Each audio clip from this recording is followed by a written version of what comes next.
sy ny reny misy afatra ho an'ny vehivavy sy ny reny malagasy rehetra ary ve aty amin'ny lianahy ny haingo moa zany ny tena marina dia tsy afaka amintsika vehivavy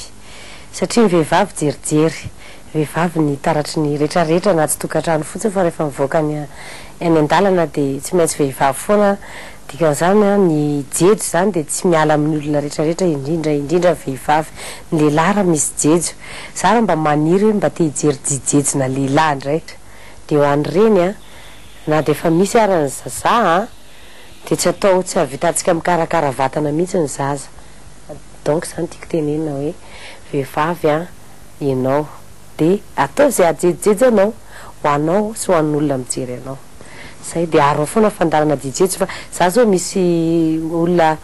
mijerevako teo aloha dia gaga za misy olona tena ohatra na misy olona zay zao tamin'ny jijejo Jennifer Lopez zao ny anazy ny vatany tiany dia za koa tiako mihitsy koa Jennifer Lopez satria hitako hoe tsy lehibe izy tsy kely izy fa rondo tsara izy Jennifer Lopez dia akoatran'ny Jennifer Lopez dia Beyoncé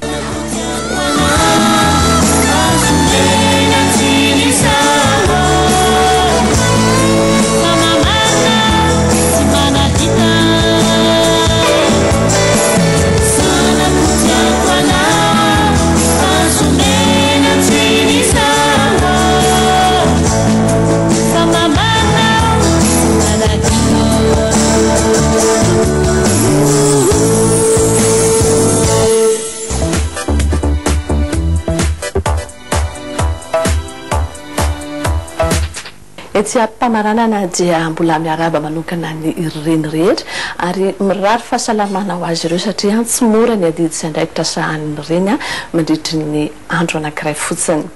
ireto fisamboninkazo reto dia atolotro an'ny reny malagasy rehetra alohan'ny ametrahana veloma dia misaotra anao nanaraka fandarantsika hatramin'ny farany misaotra ihany koa ny mpiara-miasa rehetra dosi de la teo amin'ny ravaka ary abote no nanao ny taovolo sy ny koloendrika kokoloko no nampiakanjo ary rams flera no nisahana ny fampitaovana ara-teknika isorako be dehibe ihany koa ny